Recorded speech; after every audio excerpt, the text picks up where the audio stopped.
हिंदी साहित्य lecture number 106। उत्तर छायावाद। उत्तर छायावाद का मतलब है छायावाद के बाद का। इसमें हम संभावित प्रश्न देखते हैं। पहला प्रश्न है उत्तर छायावाद टिप्पणी 1/4 स्टार। दूसरा प्रश्न है मौज मस्ती का काव्य उत्तर छायावाद में एक मतलब आधा स्टार। तीसरा प्रश्न है हालावाद 1/3 स्टार। चौथा प्रश्न है राष्ट्रीय सांस्कृतिक काव्यधारा छायावाद के समानांतर 1.5 स्टार। पांचवा प्रश्न है हरिवंश राय बच्चन और उनका काव्य 1/4 स्टार। छठा प्रश्न है माखनलाल चतुर्वेदी और उनका काव्य 1/6 स्टार। सातवां प्रश्न है सुभद्रा कुमारी चौहान और उनका काव्य 1/4 स्टार। अब हम देखते हैं कामायनी। तो कामायनी में 2 पॉइंट है। मिथकों के माध्यम से अपने समाज की समस्याओं को गहराई से पकड़ सके। कामायनी में पहला पॉइंट है मिथकों के माध्यम से अपने समाज की समस्याओं को गहराई से पकड़ सके। और दूसरा पॉइंट है मिथकों में समस्याओं के समाधान का उपयोग करना। मिथकों में समस्याओं के समाधान का उपयोग करना। अब हम कामायनी से प्रश्न देखते हैं। पहला प्रश्न है कामायनी की कथा संक्षेप में लिखें 1/4 स्टार। अब वर्ग 2 है, इसमें क्वेश्चन नंबर 2 है कामायनी का दर्शन 3 स्टार। तीसरा प्रश्न है कामायनी में अभिव्यक्त आनंदवाद और समरसतावाद का सोदाहरण विवेचन 3.5 स्टार, यानी 5 कोश 3 स्थितियों तक इसमें बताएंगे। चौथा प्रश्न है कामायनी में प्राचीन और अर्वाचीन यानी आधुनिक दर्शनों का पाश्चात्य और भारतीय दर्शनों का सुंदर समन्वय किया गया है, व्याख्या करें 3.5 स्टार। और पांचवा प्रश्न है कामायनी के रस योजना पर विचार करें और उसके अंगी रस का निर्धारण करें 3 स्टार। वर्ग 3 है। वर्ग 3 में क्वेश्चन नंबर 6 है कामायनी एक प्रतीकात्मक काव्य है, उसके प्रमुख प्रतीकों का अर्थ स्पष्ट करें 3 स्टार। सातवां प्रश्न है रूपक काव्य एक रूपक काव्य या एल्गरी के तौर पर कामायनी का मूल्यांकन कीजिए 2.5 स्टार। आठवां प्रश्न है कामायनी अनियोक्ति है या समासोक्ति 1.5 स्टार।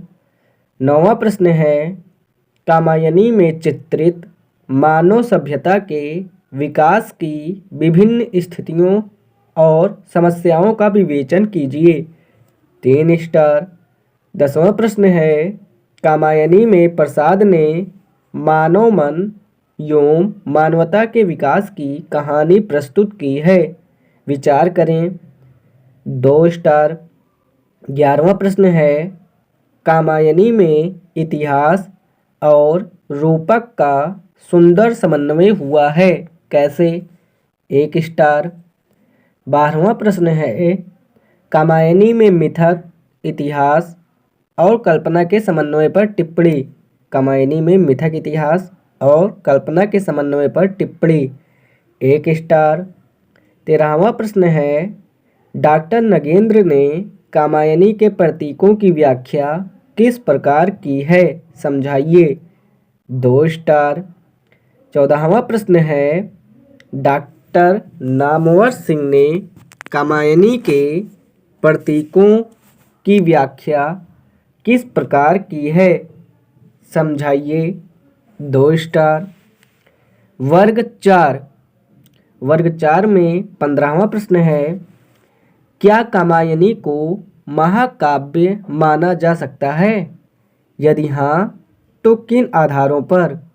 यह पारंपरिक महाकाव्यों में किन रूपों में भिन्न है। 3 स्टार। 16वां प्रश्न है छायावाद की प्रमुख विशेषताओं के आधार पर कामायनी का मूल्यांकन कीजिए। 3 स्टार। 17वां प्रश्न है कामायनी के श्रद्धा सर्ग का महत्व निरूपित कीजिए। इसके कवि की जीवन दृष्टि तथा उसके उद्देश्य पर क्या प्रकाश पड़ता है। 2 स्टार। 18वां प्रश्न है श्रद्धा और इड़ा के चरित्र पर विचार करें। आपकी राय में इनमें से किसका चरित्र ज़्यादा प्रभावी है।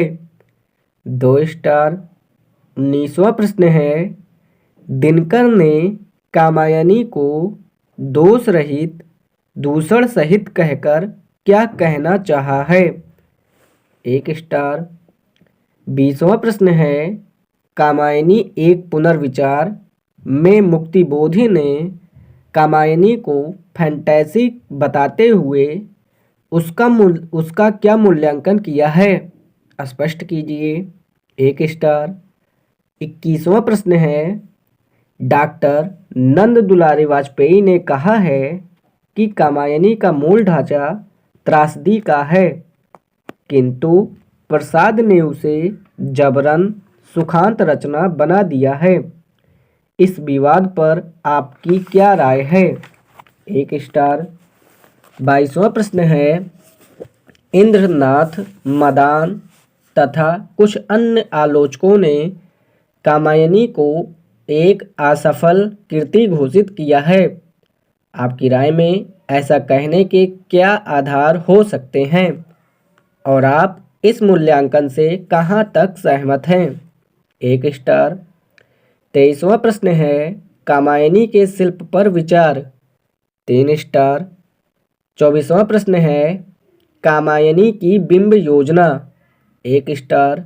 25वां प्रश्न है कामायनी में प्रकृति के कोमल तथा भयानक दोनों रूपों का विस्तृत अंकन किया गया है, उदाहरण सहित स्पष्ट कीजिए। 1 स्टार। और 26वां प्रश्न है कामायनी का समसरता संदेश आज भी प्रासंगिक है, विचार करें। 3 स्टार। इसी के साथ अब हम शुरू करते हैं कामायनी दर्शन। तो कामायनी जो दर्शन है वो मुख्य दर्शन है आनंदवाद। आनंदवाद में 4 पॉइंट है। आनंद क्या है, सबसे पहले तो ये जान लेते हैं आनंद जो है वो सुख से ऊंची व्यवस्था है। आनंदवाद में पहला पॉइंट है शैवागम। शैवागम सर्ववादी महाचिति। आनंदवाद में 3 शब्द हैं शैवागम सर्ववादी महाचिति, जिसका मतलब होता है जगत के रूप में व्यक्त है। शैवागम सर्ववादी महाचिति जगत के रूप में व्यक्त है। दूसरा पॉइंट है जीवन की मूल समस्या। जो जीवन की मूल समस्या है वो विषमता है। आनंदवाद में दूसरा पॉइंट है कि जीवन की मूल समस्या विषमता है। कौन कौन सी विषमता, तो इच्छा, ज्ञान और क्रिया में समन्वय न होना। इच्छा, ज्ञान और क्रिया में समन्वय न होना, ये जीवन की मूल समस्या यानी मूल विषमता है। तीसरा पॉइंट है समाधान। इसका समाधान है समरसता यानी आनंद। इसका समाधान क्या है, समरसता है यानी आनंद है। और चौथा पॉइंट है आनंद और सुख दोनों बराबर नहीं है। आनंद और सुख दोनों बराबर नहीं है। तो इसी के साथ लेक्चर नंबर 106 हिंदी साहित्य का यहीं पे समाप्त होता है। हिंदी साहित्य लेक्चर नंबर 107। अब हम बात करेंगे 5 कोश की। 5 कोश है आनंदवाद में, 5 कोश है, उसकी बात करते हैं। पहला कोश है अनन्यमय कोश, दूसरा है प्राणमय कोश, तीसरा है मनोमय कोश, चौथा है विज्ञानमय और 5वां है आनंदमय। इसे हम एक उदाहरण से जैसे समझते हैं, जैसे जड़ है, किसी पेड़ का जड़ है तो उसे अन्नमय कोश कहेंगे। जड़ है तो उसे अन्नमय कोश कहेंगे। फिर उससे पेड़ पौधे बने तो पेड़ पौधे जो हैं वो प्राणमय कोश हैं। फिर पशु पक्षी हैं, पशु पक्षी जो हैं वो मनोमय है। फिर मानव हैं, मानव जो है वो विज्ञानमय है। फिर उसके बाद ईश्वर हैं, ईश्वर जो है वो आनंदमय है। तो ये 5 कोश हैं, जिसमें विज्ञान में जो है इसमें बुद्धि को केंद्र में रखा जाता है या बुद्धि को केंद्र में होता है, और मनोमय जो है इसमें मन या दिल की भूमिका केंद्र में होती है। ठीक, तो 5 कोश हैं कौन कौन? आनंदमय, सबसे नीचे से शुरुआत करते हैं, सबसे छोटा आनंदमय कोश, फिर प्राणमय कोश, फिर मनोमय, फिर विज्ञानमय और सबसे बड़ा आनंदमय। तो विज्ञानमय हमने जान लिया जिसमें बुद्धि केंद्र में होती है, मनोमय जिसमें मन या दिल की भूमिका केंद्र में होती है। मनोमय कोश जो है ये चिंता सर्ग से लेकर ईर्ष्या सर्ग तक है। कामायनी में चिंता सर्ग से लेकर ईर्ष्या सर्ग तक है मनोमय कोश। विज्ञानमय कोश जो है वो ईड़ा सर्ग है, कामायनी का ईड़ा सर्ग जो है वो विज्ञानमय कोश है, और वो आनंद सर्ग जो है वो आनंदमय कोश है। ठीक, 3 शब्द हैं, एक है आड़व, दूसरा है शाक्त और तीसरा है सांभव। आड़व मतलब होता है जब हमारे भीतर भेद बुद्धि की प्रधानता हो, जब हमारे भीतर भेद बुद्धि की प्रधानता हो। उससे ऊपर है शाक्त। शाक्त का मतलब है भेद तथा अभेद बुद्धि समान बल के साथ, भेद तथा अभेद बुद्धि समान बल के साथ। और उसके ऊपर है सांभव। सांभव का मतलब है जहाँ उपभेद बुद्धि की प्रधानता हो, जहाँ उपभेद, जहाँ आभेद बुद्धि की प्रधानता हो। सांभव मतलब जहाँ आभेद बुद्धि की प्रधानता हो। शाक्त मतलब है भेद तथा अभेद बुद्धि समान बल के साथ। आड़व मतलब है जब हमारे भीतर भेद बुद्धि की प्रधानता हो। अब हम देखते हैं अन्य दार्शनिक प्रभाव कौन कौन से हैं। तो अन्य दार्शनिक प्रभाव में है क्षणवाद। क्षणवाद हमें बौद्ध में देखने को मिलता है, बौद्ध के हीनयान बौद्ध में। और हेराक्लाइटिस एक थे, हेराक्लाइटिस हैं, उन्होंने भी क्रेटिलस, हेराक्लाइटिस ने क्रेटिलस में कहा है, मतलब देखिए बौद्ध का जो हीनयान बौद्ध हैं उन्होंने अनित्यवाद, क्षणवाद के संबंध में अनित्यवाद एक दर्शन दिया, जिसमें उन्होंने कहा nothing is permanent except change, nothing is permanent except change. मतलब अनित्यवाद का मतलब है क्षणवाद, और क्षणवाद का मतलब है एक नदी में 2 बार नहीं नहा सकते, एक नदी में 2 बार नहीं नहा सकते, एक नदी में 2 बार नहीं नहा सकते। यही सेम चीज हेराक्लाइटिस एक थे जिन्होंने क्रेटिलस में कहा था कि एक नदी में 2 बार नहीं नहा सकते। उसके बाद है कामायनी का रस निर्णय या अंगिरस, यानी कामायनी में कौन सा रस है या कौन सा अंगिरस है। तो डॉक्टर नगेंद्र ने कहा, जो कि रसवादी समीक्षक हैं, डॉक्टर नगेंद्र रसवादी समीक्षक हैं। तो कामायनी का रस निर्णय या अंगिरस में बात करें तो अंगिरस जिसे मुख्य रस कहते हैं, मुख्य रस वह है जो बहुव्याप्ति हो, परिणति हो, परिणति मतलब कहानी के अंत तक हो, नायक की मूल प्रवृत्ति हो, तो समानता तीनों से समान निर्णय, नायक की मूल प्रवृत्ति यानी समानता तीनों से समान निर्णय। तो अंगिरस जो होता है वो मुख्य रस होता है। मुख्य रस होने का निर्णय कैसे होता है कि वो बहुव्याप्ति हो, परिणति हो, नायक की मूल प्रवृत्ति हो। और एक होता है व्याप्ति। व्याप्ति का मतलब है, व्याप्ति 4 प्रकार के रस हो सकते हैं, एक विभत्स रस, एक वीर रस, एक भयानक रस और एक अद्भुत रस। व्याप्ति विभत्स रस, वीर रस, भयानक रस और अद्भुत रस हो सकते हैं। व्याप्ति 2 तरीके से है, एक श्रृंगार और एक शांत। श्रृंगार 2 तरीके से होते हैं, एक संयोग और एक वियोग। संयोग का मतलब है काम या वासना सर्ग, काम या वासना सर्ग, और वियोग का मतलब है स्वप्न सर्ग। संयोग का मतलब काम या वासना सर्ग, वियोग का मतलब है स्वप्न सर्ग। और इन दोनों में अंगिरस नहीं है, ये दोनों ही अंगिरस नहीं है। ठीक। और शांत में अगर बात करें, व्याप्ति में शांत की अगर बात करें तो ये 3 प्रकार से हैं: निर्वेद मूलक, अभिनव गुप्त, सममूलक।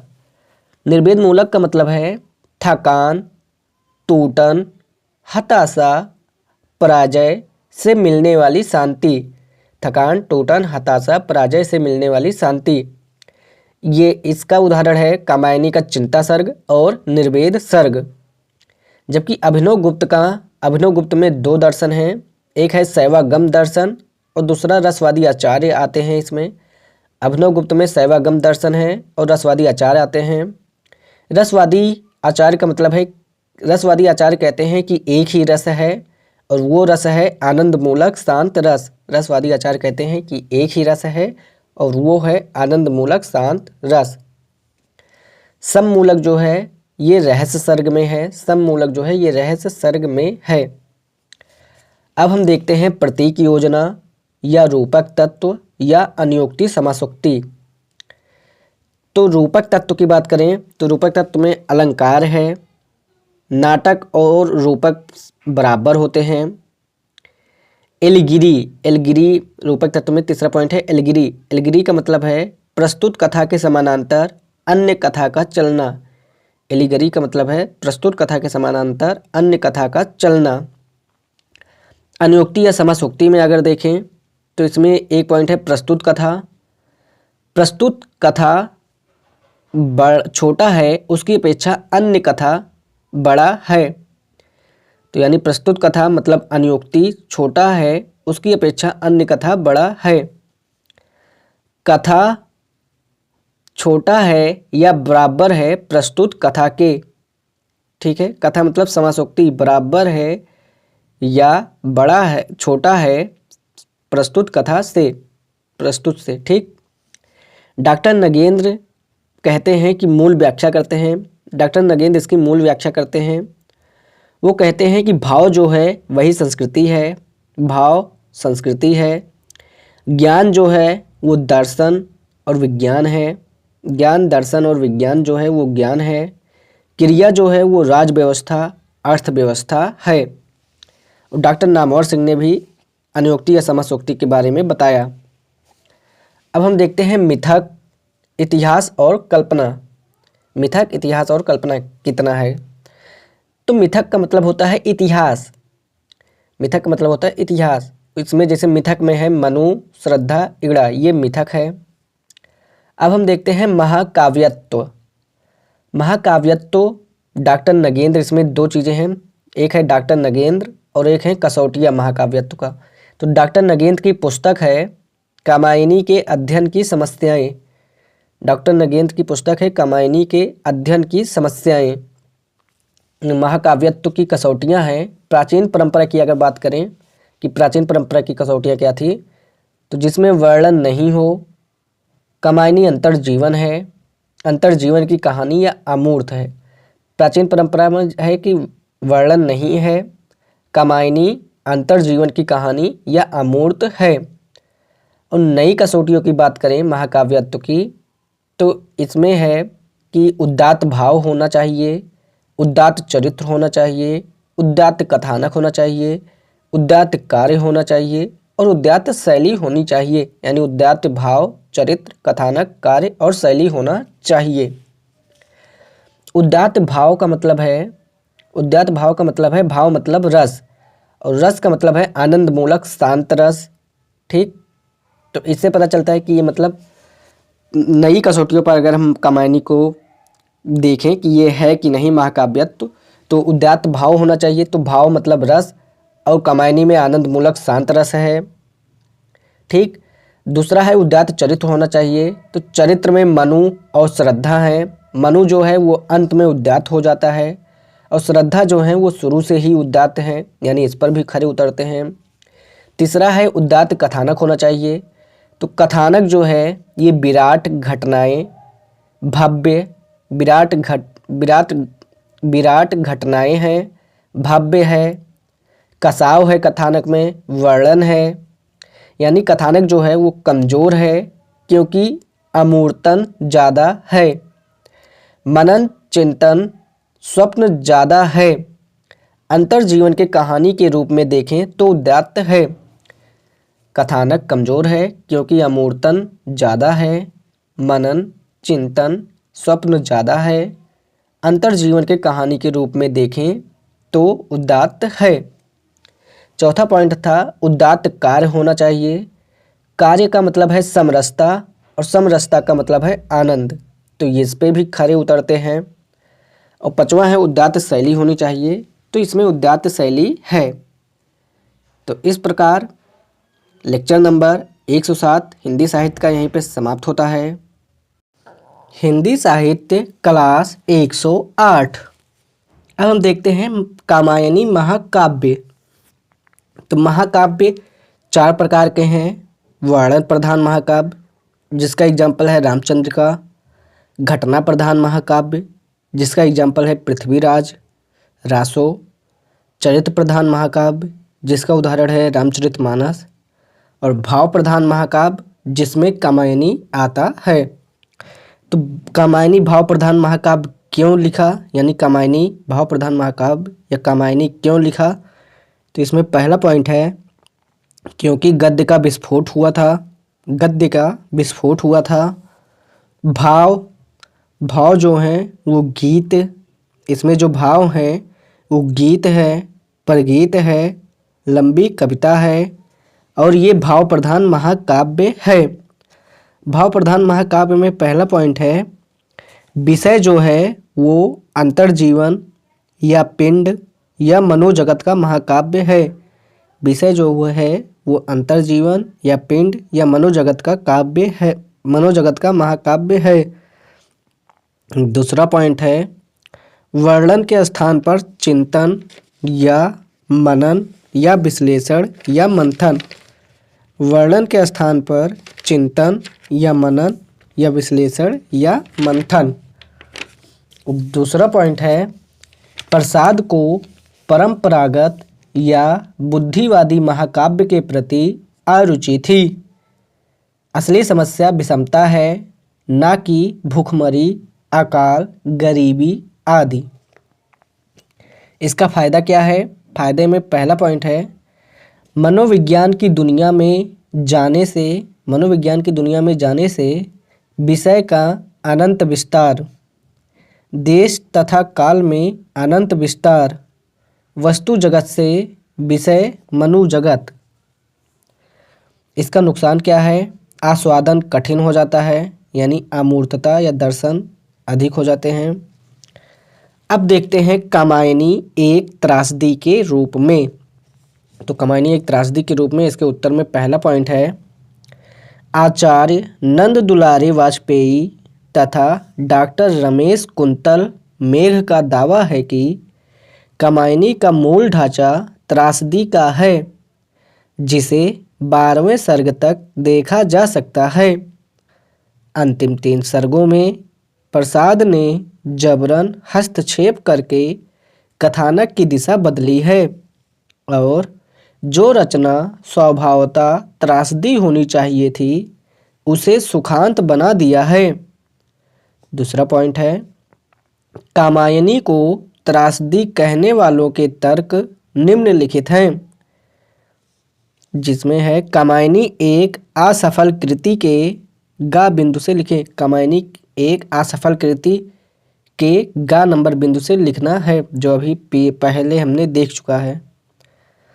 चिंता सर्ग से ... निर्वेद सर्ग तक। तीसरा पॉइंट है आक्षेप है कि निर्वेद सर्ग की शुरुआत में जहां रचना को पतन की ओर बढ़ जाना चाहिए था, वहां प्रसाद अपने आनंदवादी दर्शन के कारण जबरन श्रद्धा को बीच में ले आए और कथानक के स्वाभाविक विकास को रोक दिया। आचार्य वाजपेयी ने लिखा है यहाँ त्रासदी के अनुकूल पाठक ... चौथा पॉइंट है इन आलोचकों का यह भी दावा है कि त्रासदी के ढांचे का निर्वाह न करने के कारण कामायनी एक असफल रचना बन गई है। डॉक्टर रमेश कुंतल मेघ ने लिखा है कि आनंदवादी होने के कारण प्रसाद त्रासदी की महानता को समझ नहीं सके। इसकी कीमत भी उन्हें चुकानी पड़ी। त्रासदी के ढांचे में सुखांतता को जबरन जोड़ने से कथानक विसंगत हो गया है। सच कहें तो कामायनी निर्वेद सर्ग के आगे बढ़ ही नहीं सकी है। 5वां पॉइंट है, प्रश्न उठता है कि क्या यह आक्षेप सही माना जा सकता है? गहराई से देखें तो कामायनी का कथानक पहली नज़र में भले ही त्रासदी से मिलता जुलता लगे, किंतु है नहीं। इसमें ना तो त्रासदी जैसा भद्र नायक है जो नैतिकता के पक्ष में अविचलित रहता हो, न सत्ता के पक्ष में किए गए संघर्ष हैं, और न ही कोई ऐसी अति नैतिक भूल जिसे त्रासदी वाले अर्थों में हैमर्सिया कहा जा सके। यदि श्रद्धा को नायक मान लें तो श्रद्धा त्रासदी वाला भाव स्पष्ट हो सका है, क्योंकि वह मनु को सही रास्ते पर लाने की तमाम कोशिशें करती है, पर फिर भी ईर्ष्या सर्ग में मनु उसे छोड़कर चला जाता है। किंतु यहाँ भी ऐसा नहीं लगता कि प्रसाद श्रद्धा की ट्रेजिक लिखने के इच्छुक थे। 6वां पॉइंट है, सच यह है कि प्रसाद अपने आनंदवादी दृष्टिकोण से ही कामायनी लिख रहे थे। विषमता की स्थिति को दिखाने के लिए जरूरी था कि वे तनाव को चरम बिंदु तक ले जाएं और फिर कहानी को समरसता की ओर बढ़ाएं।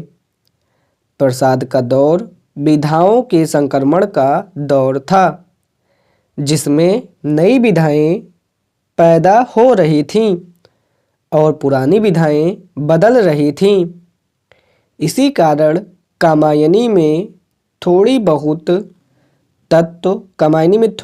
तत्व त्रासदी के आ गए हैं, किंतु अंततः यह आनंदवादी रचना ही है। अब हम एक नया क्वेश्चन का आंसर देखने की कोशिश करेंगे। क्वेश्चन है कामायनी का शिल्प, जिसके उत्तर में पहला पॉइंट है भूमिका। कवि की महानता सिर्फ संवेदनाओं की सूक्ष्मता पर नहीं टिकी होती, अभिव्यंजना कौशल भी उसकी महानता का आधारभूत तत्व है। कामायनी आधुनिक हिंदी का प्रतिनिधि महाकाव्य है और प्रसाद का काव्य शिल्प इसमें चरम बिंदु तक पहुंचा है। दूसरा पॉइंट है काव्य रूप। भाव प्रधान महाकाव्य आंतरिक संरचना में परगीत कामायनी की विशिष्टता यही है कि इसमें भाव तत्व की प्रधानता स्पष्टता नजर आती है। इसका कारण तो यही है कि कामायनी की विषय वस्तु बहिर्जीवन की नहीं अंतर्जीवन की है। साथ ही प्रसाद ने चिंतन, मनन, कल्पना और स्वगत जैसे तथ्यों का इतना अधिक प्रयोग किया है कि कविता में शुरू से अंत तक परिगीतात्मक वातावरण बना रहा है। डॉक्टर नामवर सिंह ने कामायनी को आधुनिक सभ्यता का प्रतिनिधि महाकाव्य मानते हुए भी लिखा है कि संरचना दृष्टि से कामायनी लंबा परगीत ही है। फिर से इतना पढ़ता हूँ। डॉक्टर नामवर सिंह ने कामायनी को आधुनिक सभ्यता का प्रतिनिधि महाकाव्य मानते हुए भी लिखा है कि संरचना दृष्टि से कामायनी लंबा परगीत ही है। तीसरा पॉइंट है भाषा। और भाषा में पहला पॉइंट है खड़ी बोली को काव्यात्मक भाषा बनाने में प्रसाद की बड़ी भूमिका है। दूसरा पॉइंट है तत्समी शैली का अधिक प्रयोग, क्योंकि जटिल और अमूर्त तथ्य को तत्समी भाषा में ही अधिक सुविधा से कहा जा सकता है। तीसरा पॉइंट है लक्षणा प्रधान भाषा। कामायनी, उदाहरण है कामायनी कुसुम वसुधा पर पड़ी ... चौथा पॉइंट है भाषा की कमियां।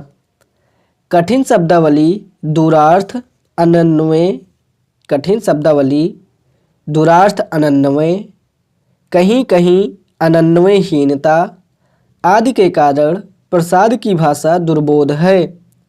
इसलिए कहा जाता है कि प्रसाद में प्रसाद गुण की कमी है। बुराइयां तभी लिखें जब भाषा पर पूरा प्रश्न आए। चौथा पॉइंट है प्रतीक योजना। प्रतीक योजना में डॉक्टर नगेंद्र की व्याख्या संक्षेप में बतानी है। पांचवा है बिंब योजना। बिंब योजना है वो नोट्स से देख लेना है। छठा है अलंकार। तो अलंकार में 3 नए अलंकार हैं, जिसमें पहला है मानवीकरण। मानवीकरण में जैसे उदाहरण है क्या तुम्हें देखकर आते यूं मतवाली, क्या तुम्हें देखकर आते यूं मतवाली ... और एक और उदाहरण है मैं रति की प्रतिकृति लज्जा हूँ, मैं रति की प्रतिकृति लज्जा हूँ। दूसरा अलंकार है विशेषण विपर्याय, जिसमें उदाहरण है एक करुणा में सुंदर, मौन और चंचल मन का आलस्य। तीसरा है ध्वन्यार्थ व्यंजना, जिसमें उदाहरण है छप छप का होता शब्द विरल, थर थर कप रहती दीप्ति तरल। सातवां पॉइंट है छंद योजना। छायावाद में छंदों के स्तर पर कई नए प्रयोग, यह प्रयोगशीलता प्रसाद में भी विद्यमान है। उदाहरण के लिए उन्होंने प्रलय की छाया नामक अपनी लंबी कविता को आतुकांत ढांचे पर रखा, तो अपनी प्रसिद्ध कविता आंसू में छंद के स्तर पर नए प्रयोग किए। कामायनी में छंद वैविध्य है। कुछ छंद शास्त्रीय हैं, कुछ एकदम मौलिक हैं, तो कुछ मामलों में परंपरागत छंदों के भीतर मौलिक प्रयोग किए गए हैं। नए छंदों में आनंद सर्ग वाला छंद प्रमुख है, जिसमें 14 मात्राओं की यति के साथ 28 मात्राओं के चरणों वाला छंद है। यही छंद आसु में भी था और यह आसु छंद या प्रसाद छंद के नाम से विख्यात है। ईड़ा सर्ग का छंद प्रयोग भी कुछ मात्रा में मौलिक है।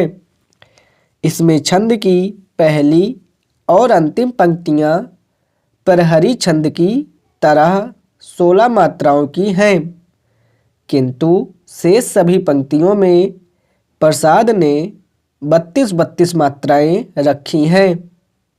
चिंता सर्ग में उन्होंने 16 और 14 मात्राओं की व्याख्या रखी है। चिंता सर्ग में उन्होंने 16 और 14 मात्राओं की व्यवस्था रखी है और यह भी अपनी प्रकृति में मौलिक ही है। श्रद्धा सर्ग में 16 मात्राओं की यति वाला छंद है। कामायनी में तुक निर्वाह आदांत हुआ है। इसमें आतुकांतता का प्रयोग नहीं हुआ है। कामायनी में तुक निर्वाह आदांत हुआ है, इसमें आतुकांतता का प्रयोग नहीं हुआ है। तो इसी के साथ हिंदी साहित्य लेक्चर नंबर 108 यहीं पे समाप्त होता है। हिंदी साहित्य लेक्चर नंबर 109 मुक्ति बोध द्वारा कामायनी की समीक्षा। कामायनी की समीक्षा करने में मुक्ति बोध ने एक शब्द का प्रयोग किया है फैंटासी यानी फंतासी। तो फंतासी क्या है? एक कल्पना है, एक स्वप्न है।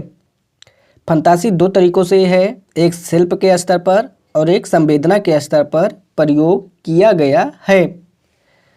वास्तविक जीवन, देखो फंतासी एक कल्पना है, एक स्वप्न है, यानी वास्तविक जीवन में जो अनुपलब्ध है इसकी मानसिक उपलब्धि, वास्तविक जीवन में जो अनुपलब्ध है उसकी मानसिक उपलब्धि को फंतासी कहते हैं।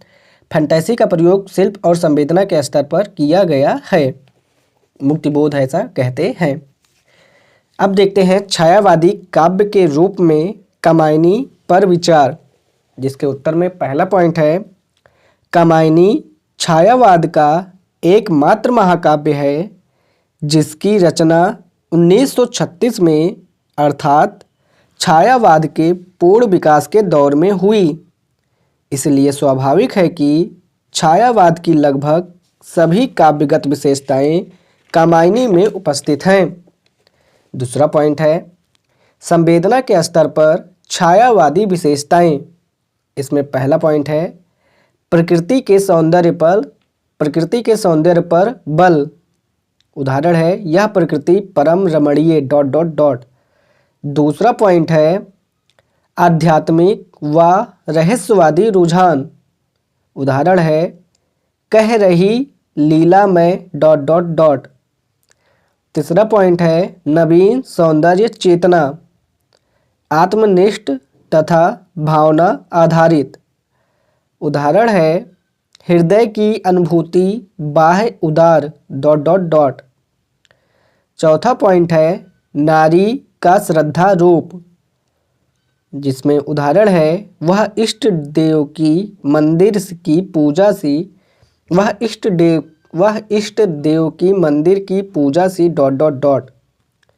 नारी तुम केवल श्रद्धा हो ... पांचवा पॉइंट है, मानवतावादी दृष्टिकोण, औरों को हंसते देखो मनु ... छठा पॉइंट है, व्यक्तिकता। उदाहरण है, वन गुहा ... खोज रहा अपना विकास। और सातवां पॉइंट है, भावना की विवृत्ति। उदाहरण है, कामायनी भाव प्रधान महाकाव्य है, अर्थात भावनाओं की दुनिया ही इसकी मूल विषय है।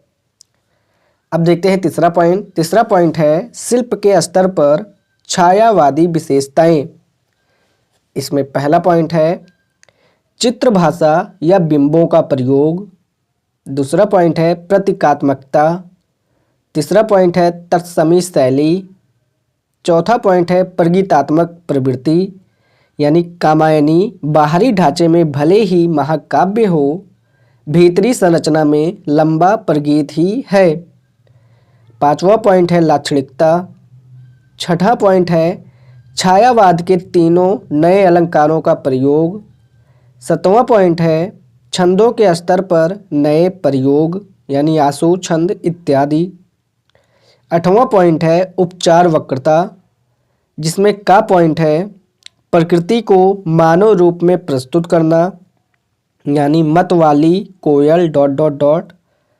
खा पॉइंट है, मनोभावों को मानव रूप में प्रस्तुत करना। उदाहरण है, मैं रति की प्रतिकृति ... अब हम देखते हैं यूपीएससी में जो क्वेश्चन पूछा गया है, क्वेश्चन नंबर 9, उसका उत्तर। तो उसके उत्तर में है, मिथक शब्द अंग्रेजी के मिथ शब्द का हिंदी अनुवाद है। किंवदंती और दंत कथा भी इसके निकटस्थ शब्द हैं। मिथक का अर्थ उन विश्वासों से है जिसे किसी समुदाय या धर्म विशेष के लोग निर्विवादता ऐतिहासिक सत्य मानते हैं, किंतु वस्तुनिष्ठ दृष्टि से देखें तो उनकी ऐतिहासिकता या प्रामाणिकता सिद्ध करने के लिए हमारे पास पर्याप्त तथ्य या प्रमाण नहीं होते। हिंदुओं में प्रचलित रामकृष्ण की कथाएं,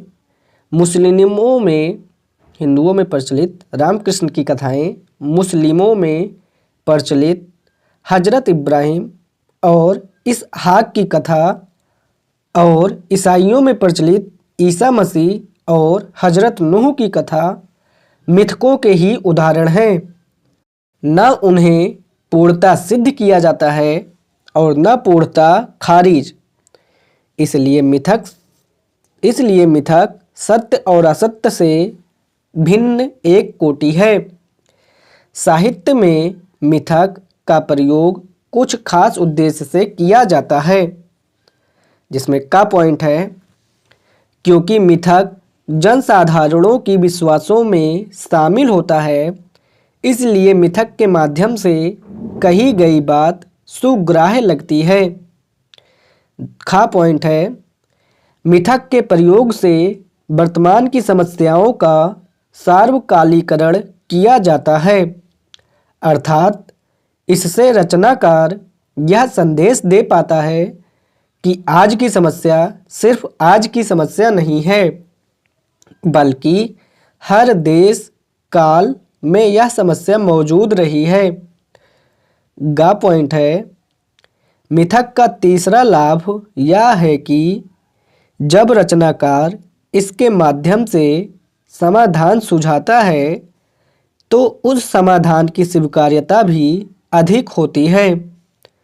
इसका कारण है, जब मिथकीय चरित्र जैसे राम वह समाधान प्रस्तुत करते हैं तो उनके प्रति पहले से विद्यमान श्रद्धा भाव उस समाधान की स्वीकार्यता बढ़ा देता है। अब देखते हैं यूपीएससी में क्वेश्चन नंबर 23 का उत्तर में है, कामायनी का मूल प्रतिपाद्य आनंदवाद है, जिसके अनुसार जीवन का मूल उद्देश्य समरसता की स्थिति में पहुंचना है। प्रसाद ने अपने नाटक विशाख की भूमिका में लिखा भी है कि समस्त बाहरी हलचलों का उद्देश्य आंतरिक शांति है। समरसता वह स्थिति है जहाँ ज्ञान, क्रिया और भाव तीनों पक्ष सुसंगत हो जाते हैं और व्यक्ति आंतरिक विभाजन से बच जाता है। आनंद सर्ग का अंतिम छंद इसी भावभूमि पर समाप्त हुआ है। समरस था जड़ चेतन ...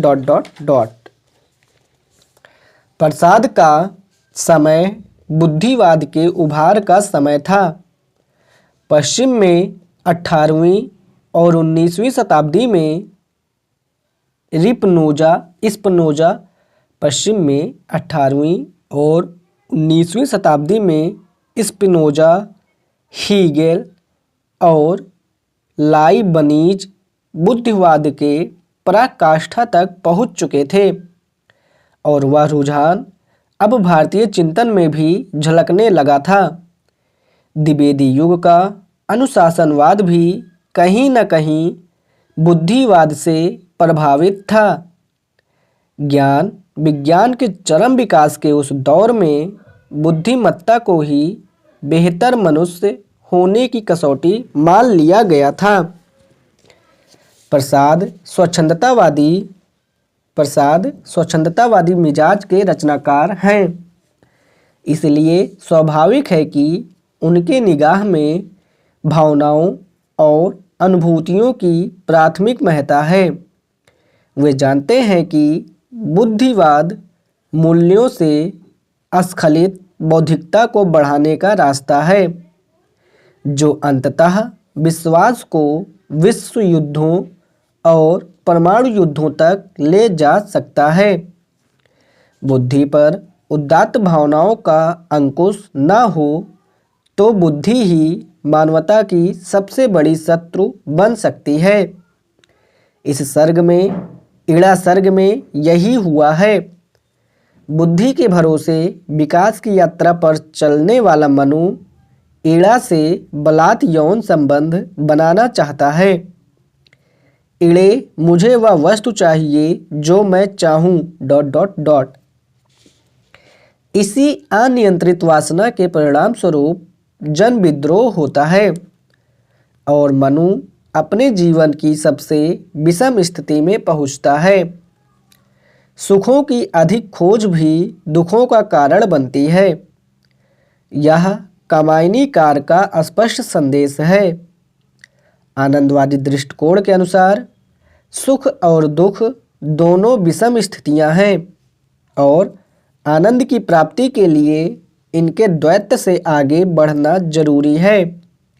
जैसे कि बुद्ध ने भी कहा है, दुख तो दुखात्मक होता ही है, सुख भी अंततः दुखात्मक ही होता है।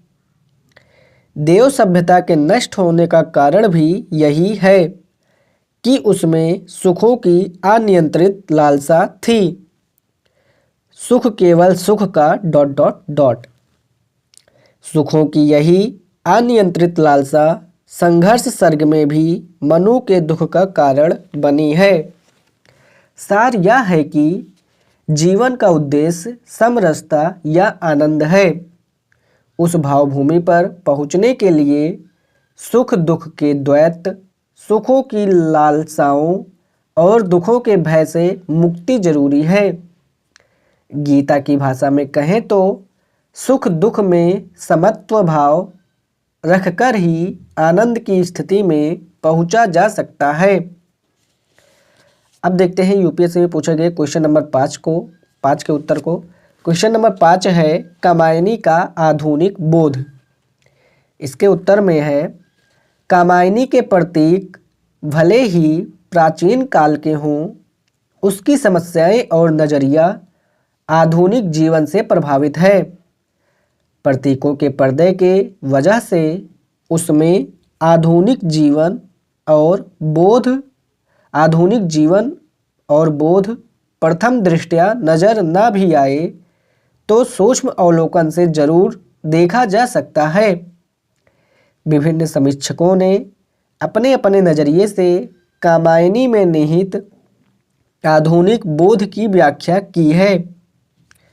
प्राथमिक तौर पर कामायनी में चित्रित सारस्वत सभ्यता को प्रसाद के आधुनिक बोध की अभिव्यक्ति माना जा सकता है।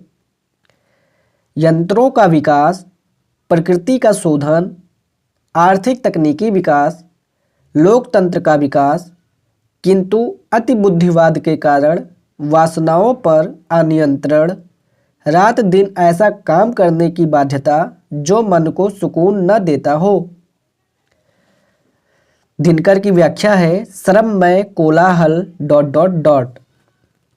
डॉक्टर नगेंद्र ने कामायनी के प्रतीकों की व्याख्या आधुनिक संदर्भ में भी की है, जहाँ पे उन्होंने भाववृत्ति का मतलब बताया है संस्कृति और कला, कर्मवृत्ति का मतलब बताया है अर्थव्यवस्था राजनीति, और ज्ञान वृत्ति का मतलब बताया है विज्ञान दर्शन इत्यादि से।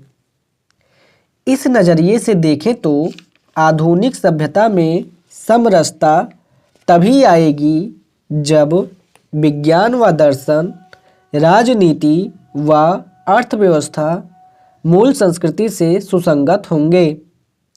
हमारी संस्कृति से असंगत ज्ञान, विज्ञान व सभ्यताएं, चाहे वे अपने आप में कितनी भी श्रेष्ठ हों, हमारी सांस्कृतिक योजना से सुसंगत न होने के कारण विषमता ही पैदा करेंगी।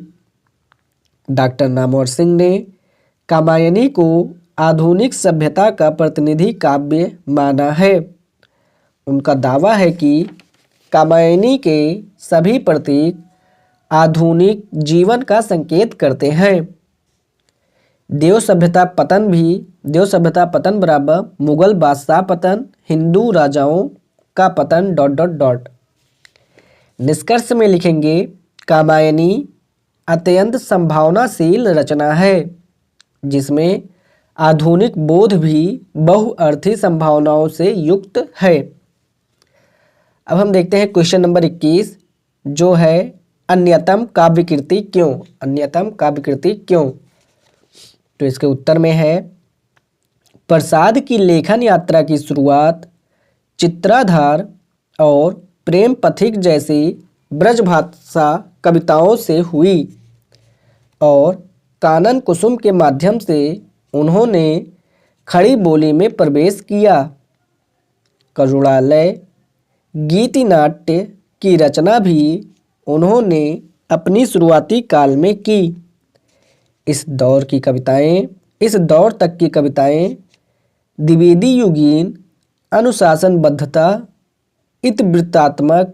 इतवृत्तात्मकता से प्रभावित दिखती हैं।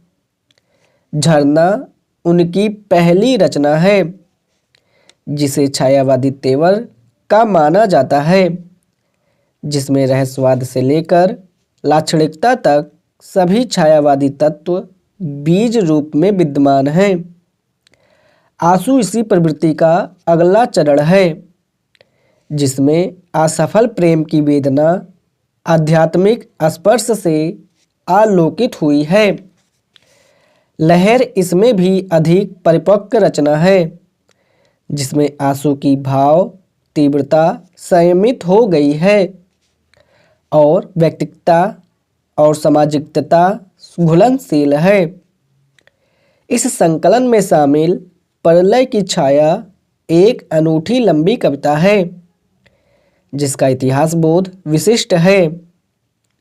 कामायनी प्रसाद की अंतिम काव्य कृति है, जो उन्होंने मृत्यु से एकदम पहले 1936 में पूरी की।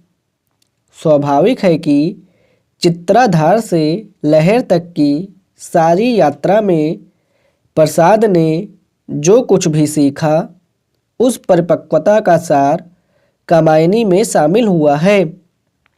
यही कारण है कि कामायनी की विभिन्न विशेषताएं उसे प्रसाद की अन्यतम काव्यकृति बनाती है। कामायनी की प्रमुख विशेषताएं, इसमें पहला पॉइंट है, यह एकमात्र महाकाव्यात्मक रचना है। दूसरा पॉइंट है, मिथक और रूपक तत्व का अनूठा प्रयोग। तीसरा पॉइंट है, प्राचीन और नवीन दर्शनों का अद्भुत समन्वय। और चौथा पॉइंट है, बिंब भाषा छंद के स्तर पर अनूठी प्रयोगशीलता। अब हम देखते हैं क्वेश्चन नंबर 6 के उत्तर को। तो क्वेश्चन नंबर 6 के उत्तर में पहला पॉइंट है, छायावाद आधुनिक हिंदी साहित्य का सर्वश्रेष्ठ युग है, जिसमें 4 महान कवि एक से बढ़कर एक रचनाओं के माध्यम से साहित्य की दिशा तय कर रहे हैं। सूर्यकांत त्रिपाठी निराला, जूही की कली, सरोज स्मृति, राम की शक्ति पूजा,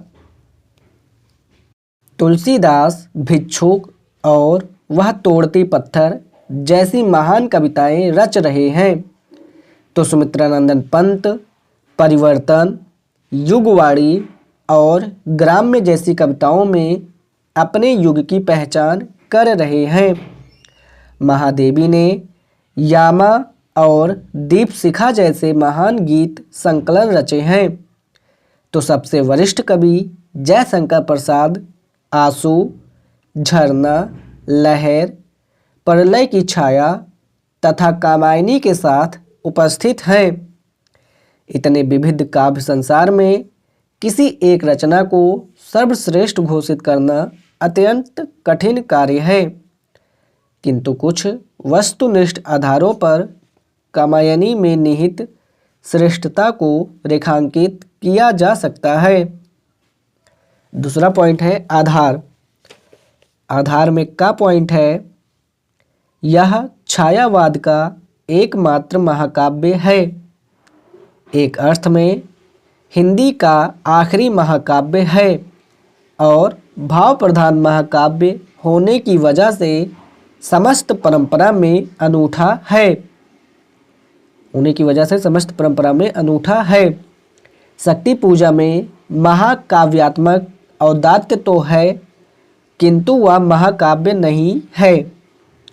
खा पॉइंट है, छायावाद के दौर का नव्य वेदांत दर्शन, मानवतावाद, नवजागरण के मूल्य, भारतीय और पश्चिमी संस्कृति के समन्वय के बिंदु, यह सभी पक्ष जितनी व्यापकता और गहराई के साथ कामायनी में है उतने कहीं और नहीं। गा पॉइंट है प्रतीक, बिंब, छंद प्रयोग और खड़ी बोली का विकास, इन सभी पक्षों में भी कामायनी सर्वश्रेष्ठ है। क्वेश्चन नंबर 13 है, कामायनी भाव प्रधान महाकाव्य है जो परंपरागत महाकाव्यों से अलग समझ और आस्वाद की मांग करता है। परंपरागत महाकाव्य किसी निश्चित देश और काल की कथा वस्तु उठाते हैं। क्वेश्चन नंबर 13 के उत्तर में ये सब है। क्या है, फिर से पढ़ता हूँ। कामायनी भाव प्रधान महाकाव्य है जो परंपरागत महाकाव्यों से अलग समझ और आस्वाद की मांग करता है। परंपरागत महाकाव्य किसी निश्चित देश और काल की कथा वस्तु उठाते हैं, तत्कालीन जीवन के सभी पहलुओं को सविस्तार अंकित करते हैं और वर्णन बहुलता, वर्णन सघनता के आधार पर महाकाव्य होने का दावा प्रस्तुत करते हैं। इनके विपरीत कामायनी में किसी देश काल समुदाय का सघन चित्रण नहीं है, एक अमूर्त सा कथानक है जो चिंतन मनन विश्लेषण में ही उलझा है। कुछ आलोचकों की निगाह में कामायनी का यह विधान महाकाव्यात्मक नहीं है, जबकि दूसरी समीक्षा दृष्टि मानती है कि यह महत्वाकांक्षी विधान होने का परिणाम है। जबकि दूसरी समीक्षा दृष्टि मानती है कि यह महत्वाकांक्षी विधान होने का परिणाम है। दूसरा पॉइंट है महत्वाकांक्षी विधान किसी विशेष देश काल से नहीं बंधना चाहते थे। किसी विशेष देश काल से नहीं बंधना चाहते थे, सभी मनुष्यों की मूल समस्या को उठाना चाहते थे। इसलिए समस्या को इतिहास भूगोल में न खोजकर मनोविज्ञान में खोजा और मन के विकास की कथा लिखी। मनु जो है वो मन है, श्रद्धा जो है वो भावना है, ईड़ा जो है वो बुद्धि है। तीसरा पॉइंट है मानव जीवन का समग्र संश्लिष्ट रूप चित्रित हुआ है। मानव जीवन का समग्र संश्लिष्ट रूप चित्रित हुआ है। इसमें का पॉइंट है प्रत्येक मानव चेतना के विकास के दौर में उन्हीं स्थितियों से गुजरता है जिनसे मनु गुजरा है। प्रत्येक मानव चेतना के विकास के दौर में उन्हीं स्थितियों से गुजरता है जिनसे मनु गुजरा है। खा पॉइंट है कामायनी में विभिन्न समाजों का इतिहास भी देखा जा सकता है। आखेटक समाज से पशुपालक समाज और औद्योगिक समाज की यात्रा और दुनिया का हर समाज इन्हीं में से कहीं न कहीं स्थित है। इस अर्थ में भी मानव का समग्र संश्लिष्ट चित्रण हुआ है। तो इसी के साथ लेक्चर नंबर 109 हिंदी साहित्य का यहीं पे समाप्त होता है। हिंदी साहित्य लेक्चर नंबर 110 राम की शक्ति पूजा। तो राम की शक्ति पूजा में पद्यानुच्छेद पद्धति का प्रयोग हुआ है। दुरांतर प्रवाही वाक्य विधान है। Enjambment enjambment run on lines verse paragraph इन सब का प्रयोग हुआ है। अब देखते हैं इससे संभावित प्रश्न। तो वर्ग 1 है संवेदना। तो इसमें पहला प्रश्न है राम की शक्ति पूजा की मूल संवेदना क्या है, विचार करें, 3 स्टार। दूसरा प्रश्न है राम की शक्ति पूजा की मूल संवेदना सीता जी की मुक्ति और नारी मुक्ति है। डॉक्टर नंद किशोर नवल की इस राय के प्रति अपनी सहमति या असहमति दर्ज कराएं, 2 स्टार। तीसरा प्रश्न है राम की शक्ति पूजा वस्तुतः निराला की शक्ति पूजा है और इसमें वर्णित संघर्ष निराला का आत्मसंघर्ष ही है। क्या आप डॉक्टर दूधनाथ के इस विचार से सहमत हैं? 3 स्टार। चौथा प्रश्न है, राम की शक्ति पूजा की मूल संवेदना शक्ति की मौलिक कल्पना है। अन्याय जिधर है उधर शक्ति मूल समस्या है और शक्ति की कहो मौलिक कल्पना और शक्ति की करो मौलिक कल्पना समाधान है। डॉक्टर निर्मला जैन और डॉक्टर चंद्रकांत वांदिवडेकर की राय पर अपनी प्रतिक्रिया दें। 3.5 स्टार। पांचवा प्रश्न है, राम की शक्ति पूजा में शक्ति की जिस मौलिक कल्पना की बात की गई है उसमें क्या मौलिकता है, वह रावण की शक्ति कल्पना से कैसे भिन्न है। छठा प्रश्न है, राम की शक्ति पूजा अपने तरीके से स्वाधीनता संघर्ष की ही गाथा है। कविता के विभिन्न चरित्रों को आधार बनाते हुए बताएं कि यह स्वाधीनता संघर्ष से कैसे जुड़ी है। 2.5 स्टार।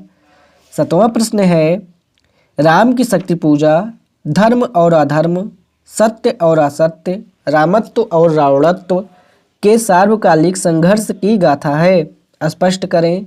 2 स्टार। 8वां प्रश्न है, राम की शक्ति पूजा की मौलिकता यही है कि ईश्वर राम आधुनिक मनुष्य में रूपांतरित हो गए हैं, व्याख्या करें। 2 स्टार।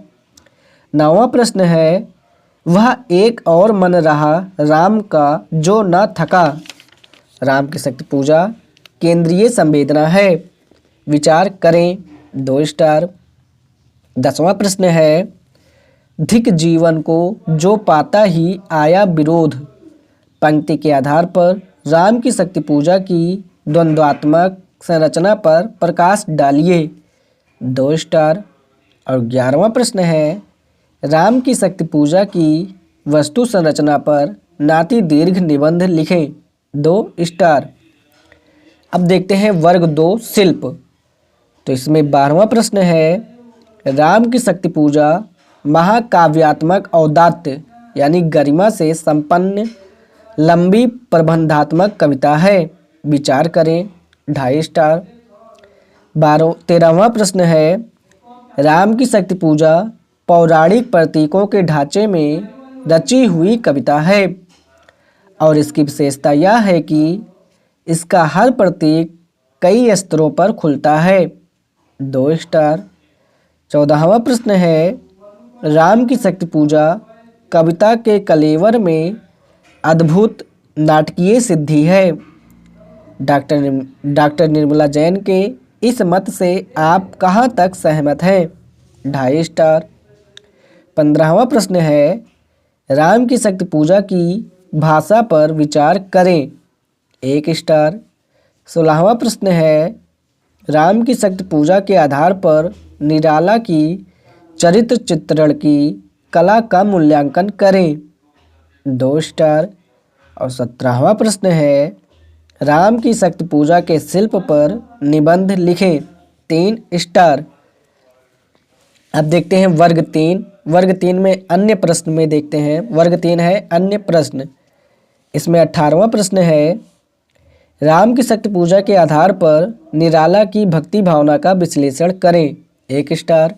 19वां प्रश्न है, यद्यपि राम की शक्ति पूजा पौराणिक आख्यान पर आधारित कविता है, किंतु तब भी निराला ने कल्पना के प्रसार के पर्याप्त अवसर निकाल लिया है, कैसे।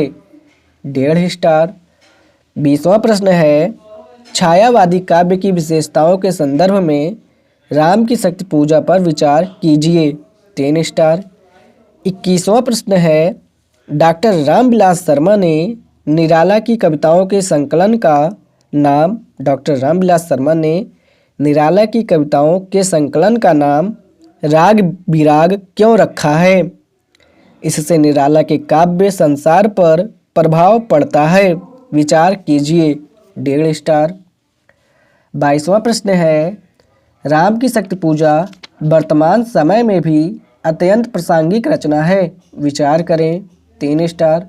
और 23वां प्रश्न है, निराला अपने समय की आवश्यकता के अनुसार विषय का चयन करते हैं और अपनी कल्पना से उसका आवश्यक विस्तार भी करते हैं। राम की शक्ति पूजा के आधार पर यह कथन स्पष्ट करें। 2 स्टार। और इसी के साथ लेक्चर नंबर 110 हिंदी साहित्य का यहीं पे समाप्त होता है।